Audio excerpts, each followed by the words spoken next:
Assalamualaikum warahmatullahi wabarakatuh. Bismillah, alhamdulillah, wassalatu wassalamu ala rasulillah, la hawla wa la quwwata illa billah, amma bad. Puji syukur atas semua limpahan karunia nikmatnya. Salawat serta salam mari kita selalu aturkan kepada Nabi kita Muhammad sallallahu alaihi wasallam. Para jamaah sekalian, Nabi itu adalah suri tauladan yang bisa dicontoh dari berbagai macam sisi. Dari sudut pandang apapun, Nabi bisa diambil suri tauladannya. Mulai dari anak-anak sampai dewasa, sampai punya menantu dan seterusnya. Jadi mulai anak-anak, Nabi itu sudah menunjukkan sifat yang luar biasa, jujur. Bahkan ketika beliau umur 12 tahunan itu, kemudian ingin membantu pamannya, sebab pamannya ini dalam segi finansial atau dalam segi ekonomi itu kekurangan. Sehingga kemudian beliau yang masih sekitar 12-13 tahun itu berinisiatif untuk ikut membantu dengan cara niki napa niki? Angon, Pak nggih, angon, membantu angon kambing milik dari orang-orang Mekah. Nah, satu hari itu upahnya satu genggam kurma satu hari. Jadi kurma itu di Mekah itu langka juga sebab di sana tidak ada, yang banyak adalah di Madinah. Nah, suatu saat beliau dikasih satu genggam kurma ini, kemudian dibawa. Dalam perjalanan ternyata ada yang merucut, Pak. Ada yang merucut. Nah, merucutannya ini, ya, berarti genggamannya nggak cukup. Merucutannya ini kemudian dibawa, dikembalikan kepada orang yang mengasih upah. Luar biasa. Dari mulai kecil sudah terbentuk sifat yang begitu. Kira-kira jenengan ada perasaan pengin jadi nabi mboten, Mbak? Kepengin mboten? Mboten nggih. Kenapa? Berat lho Pak Nabi nggih. Berat sekali nggih. Jadi ketika Nabi mendapatkan risalah, mendapatkan perintah untuk menyampaikan agama ini, itu ibaratnya adalah ada perusahaan yang hampir bangkrut, siapapun tidak mau untuk menjadi pemimpin atau direkturnya. Tiba-tiba ada tukang sapu yang kemudian diserai perusahaan itu. Nah, kira-kira beratnya seperti itu. Apa yang mau dilakukan ini? Kira-kira begitu. Sehingga di awal kenabian itu, begitu dapat wahyu itu, pulang itu ketakutan. Yang pertama, karena belum pernah bertemu dengan malaikat Jibril, belum kenal. Justru yang menjelaskan bahwa itu adalah malaikat itu adalah Sayyidatina Khadijah. Jadi beliau belum kenal sama sekali. Dianggapnya itu setan. Kemudian bercerita kepada istrinya Sayyidatina Khadijah dengan rasa ketakutan itu. Maka kemudian Sayyidatina Khadijah meyakinkan, engkau itu adalah orang yang baik, orang yang jujur, orang yang suka memberi. Tidak mungkin yang datang kepada engkau itu adalah setan. Itu pasti malaikat. Nah, Rodo Adem. Kemudian pada selanjutnya, pada tahapan-tahapan selanjutnya, beliau ini seperti merasa jangan-jangan saya ini gila. Sebab ketika beliau dikasih risalah itu, semua yang ditemui itu kemudian mengucapkan salam. Jangan-jangan saya ini gila. Masa ada pohon kemudian mengucapkan salam? Ada hewan yang ditemui kemudian mengucapkan salam. Batu pun mengucapkan salam. Jangan-jangan saya ini gila. Maka kemudian akhirnya dibawa Sayyidatina Khadijah kepada paman beliau. Paman Sayyidatina Khadijah, yaitu Waraqah bin Nawfal itu. Nah, kira-kira begitu. Para jamaah sekalian, setelah terjadi umroh qadha itu, ini membawa dampak yang luar biasa bagi penduduk Mekah dan sekitarnya. Maka di saat Nabi dan para sahabat berkemas-kemas untuk kembali ke Madinah, seorang yang bernama Khalid bin Walid itu berkomentar, sungguh telah jelas bagi mereka yang berakal bahwa Muhammad itu bukanlah seorang penyihir atau seorang penyair. Jadi ketika Nabi berdakwah itu, dakwah terang-terangan, tokoh-tokoh Mekah sepakat untuk memberikan label atau memberikan apa itu namanya, gelar bahwa Muhammad atau Nabi kita Muhammad itu adalah seorang penyihir. Sebenarnya sudah dibantah oleh mereka, tetapi yang paling tepat supaya orang-orang yang datang dari luar Mekah itu kemudian tidak menghampiri Nabi. Orang Mekah ini khawatir kalau ada orang yang berasal dari luar kemudian datang dan sampai ketemu Nabi, ini pasti akan tertarik dengan omongan Nabi. Akhirnya mereka sepakat untuk memberikan label kepada Nabi kita sebagai seorang penyihir. Nah, lanjut Khalid. Perkataan yang disampaikannya itu pasti dari Tuhan, dari Rabb alam semesta. Maka orang yang memiliki akal pasti akan mengikutinya. Ini kata Khalid. Abu Sufyan yang mendengar kata-kata Khalid ini kemudian mendatangi Khalid dan terjadilah pertengkaran sampai dorong-dorongan, kemudian dilerai oleh Ikrimah bin Abu Jahal. Nah, kira-kira begitu. Nah, para jamaah sekalian, setelah menyelesaikan semua manasik, semua ibadah umrah, Nabi dan para sahabat kemudian saling melepas rindu bahwa mereka sudah 7 tahun tidak bisa mudik ke kampung halamannya. 7 tahun, Pak. Jadi mulai hijrah sampai nanti bisa mudik kembali itu selama 7 tahun. Sebab di tahun ke-6 mereka tidak bisa masuk. Kemudian ada perjanjian yang namanya perjanjian Hudaybiyah. Ini sambil melepas rindu. Barangkali ada sahabat atau keluarga yang masih di Mekah, kemudian mereka saling mengunjungi.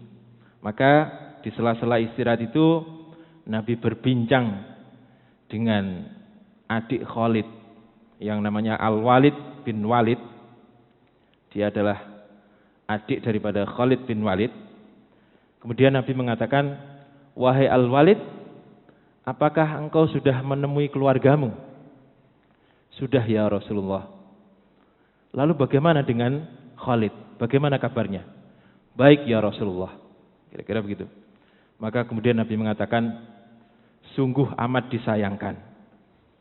Orang yang secerdas Khalid, orang yang sehebat Khalid, itu masih belum menerima Islam. Andaikan saudaramu Khalid itu mau masuk Islam, maka dia akan kami jadikan pemimpin. Sebab memang dia layak menjadi pemimpin." Itu yang disampaikan Nabi kepada adik Khalid ini. Maka setelah sampai ke Madinah, Al-Walid bin Walid ini kemudian mengirimi surat kakaknya yaitu Khalid bin Walid, yang isinya adalah tentang ucapan Nabi itu. Sungguh sangat disayangkan, orang yang sehebat Khalid, secerdas Khalid, itu masih belum juga menerima Islam.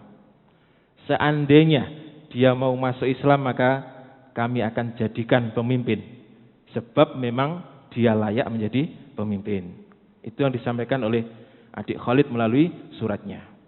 Jadi adik Khalid ini penuh harap atas apa yang disampaikan oleh Nabi, supaya kakaknya ini bisa masuk Islam. Dan ternyata memang Khalid ini kemudian tertarik. Maka terjadilah korespondensi surat menyurat, yang isinya adalah pertanyaan Khalid tentang apa itu Islam dan seterusnya. Maka ini dengan senang hati adiknya kemudian membalas setiap surat yang dikirimkan oleh Khalid. Maka hati Khalid mulai terbuka dengan Islam. Nah, sebelum kita lanjutkan, kita lihat dulu bagaimana Khalid ini sebelum masuk Islam. Jadi Khalid ini adalah putra seorang saudagar kaya raya, bangsawan, namanya Al-Walid bin Mughirah. Al-Walid bin Mughirah, bangsawan kaya raya dari Bani Makhzum. Orang ini mempunyai perkebunan yang membentang dari Mekah ke Taif. Jadi kalau Taif itu terkenal dengan buah-buahnya. Dialah yang membangun Ka'bah ketika Ka'bah itu rubuh karena diterjang banjir dengan hartanya sendiri. Sebab pada waktu itu mereka bersepakat bahwa harta yang digunakan untuk membangun Ka'bah harus harta yang suci. Padahal banyak di antara mereka yang melakukan riba, dihutang kemudian baliknya lebih besar. Maka Al-Walid bin Mughirah ini kemudian berinisiatif untuk membangun Ka'bah dengan cara membeli batu-batu dari luar atau impor dengan hartanya sendiri, yang harta itu didapatkan bukan dari riba tetapi dari hasil perkebunannya. Nah, kira-kira begitu. Namun Al-Walid bin Mughirah ini juga termasuk di antara tokoh-tokoh yang paling memusuhi Nabi kita, paling menentang Nabi. Itu adalah ayah Khalid bin Walid. Jadi karena ayahnya ini adalah konglomerat, orang yang kaya raya, maka Khalid ini sebenarnya orang yang nyaris tidak punya pekerjaan. Jadi seperti sekarang ini kalau ada orang yang orang tuanya kaya, itu anaknya ya santai-santai saja, sebab semua kebutuhannya sudah tercukupi. Itulah Khalid ya. Jadi hidup di tengah-tengah keluarga yang kaya raya. Kemudian Bani Makhzum ini, klannya Khalid, itu diserai tugas untuk mengurusi peperangan. Jadi yang menentukan perang dan tidaknya itu adalah Bani Makhzum. Jadi di Mekah itu tidak ada kerajaan, yang ada adalah mereka bagi-bagi urusan. Dulu pernah saya sampaikan kalau masalah diplomat itu diserahkan kepada Bani Adi, baninya Umar bin Khattab. Kalau masalah peperangan diserahkan kepada Bani Makhzum dan seterusnya. Maka para jamaah sekalian, Khalid ini juga sering kalau ada kafilah dagang itu ikut. Jadi kalau ada kafilah dagang pergi ke Syam untuk berdagang, Khalid ini tidak pernah absen. Namun di sana dia justru tertarik dengan strategi perang daripada orang-orang Romawi. Sehingga di sana Khalid ini tidak berdagang tetapi belajar strategi perang kepada bangsa Romawi, kepada tentara Romawi. Nah, hal inilah yang menyebabkan Khalid ini begitu luar biasa dalam menguasai teknik dan strategi perang. Sehingga Khalid ini menjadi panglima, itu pernah melakukan peperangan sekitar 100-an kali, Bang. 99 kali atau berapa ini. Pokoknya sekitar 100-an. Itu tidak pernah kalah. Nah, pada waktu itu perang di bangsa Arab itu hanya serang, kalau kalah mundur, menang lagi maju dan seterusnya. Kayak orang tawuran ya. Tidak ada teknik, tidak ada strategi. Inilah yang kemudian diperbarui oleh Khalid. Nah, para jamaah sekalian, di perang Badar Khalid ini belum tampak perannya. Jadi di perang Badar Khalid ini hanya sebagai tentara biasa. Kemudian di perang Uhud, Khalid bin Walid ini dipercaya untuk memimpin 200 pasukan berkuda. Dan inilah nanti yang akan menjadi penyebab kekalahan daripada kaum muslimin. Namun demikian, kekalahan kaum muslimin ini bukan berarti karena strategi Khalid yang memang bagus, tetapi karena ketidaktaatan daripada tentara kaum muslimin, yaitu tentara yang ditugaskan untuk menjaga Bukit Uhud itu, yaitu tentara pemanah, itu kemudian tidak mentaati perintah Nabi. Nabi mengatakan, kalian tetap di sini walaupun kami ini kalah ataupun menang, kalian tetap di sini. Ternyata ketika melihat pasukan Quraisy terdesak, mereka kemudian ikut turun sebab mereka menyangka bahwa mereka sudah kalah. Inilah yang kemudian dilihat oleh Khalid, dan Khalid segera berkuda untuk menuju ke punggung bukit dan menyerang dari belakang. Itu yang terjadi di perang Uhud. Nah, sehebat apapun strategi Khalid, itu juga terbukti ketika perang Khandaq. Khalid ini tidak bisa melewati benteng kaum muslimin yang sangat sederhana itu, yaitu berupa apa Pak? Parit. Jadi terhalang oleh parit, Khalid pun tidak bisa menembus benteng yang sangat sederhana itu, yaitu sebuah parit. Parit ya got ya, cuma rodok lebar gitu aja. Itulah Khalid bin Walid. Nah, suatu saat Khalid ini bermimpi, yang di dalam mimpinya dia melihat atau dia merasakan bahwa dia itu sedang lari dari tempat yang gersang menuju ke tempat yang lapang dan sangat subur. Maka kemudian Khalid ini bertanya-tanya kepada ahli menafsirkan mimpi, dan didapatlah bahwa beliau kemudian mempunyai keyakinan bahwa tempat yang gersang itu adalah agama nenek moyangnya, dan tempat yang luas kemudian subur itu adalah agama yang sekarang dibawa Nabi kita Muhammad SAW, yaitu agama Islam. Nah, kira-kira begitu. Maka dengan mimpi inilah kemudian Khalid ini meneguhkan hatinya untuk datang ke Madinah untuk mencatatkan keislamannya kepada Nabi kita Muhammad SAW. Lalu bagaimana nanti dengan sikap Nabi kita Muhammad? Ini yang dikhawatirkan oleh Khalid. Orang yang selama ini dimusuhi, bahkan di perang Uhud dialah yang menyebabkan 70-an sahabat syahid.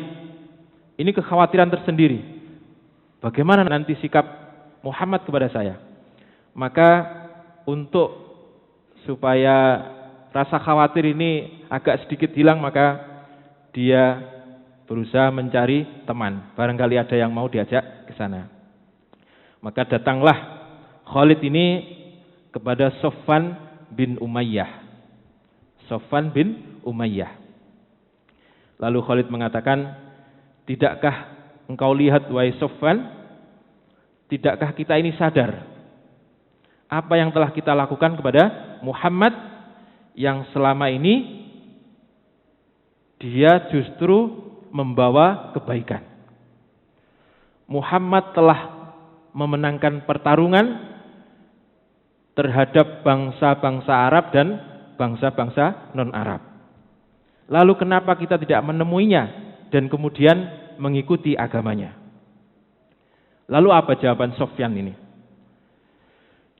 Katanya, jika orang-orang Quraisy itu kemudian mengikuti Muhammad dan yang tersisa hanya engkau, maka saya tetap tidak akan ikut dengan Muhammad. Itu kata Sofwan bin Umayyah. Nah, perlu diketahui bahwa Sofwan bin Umayyah ini adalah orang yang masih dendam, sebab saudara-saudaranya, kemudian ayahnya terbunuh di perang Badar. Inilah yang menyebabkan Sofwan ini susah untuk mengikuti Islam. Jadi ada rasa dendam yang masih disimpannya. Lalu Khalid ini kemudian menemui sahabatnya, yaitu Ikrimah bin Abu Jahal. Putra daripada Abu Jahal.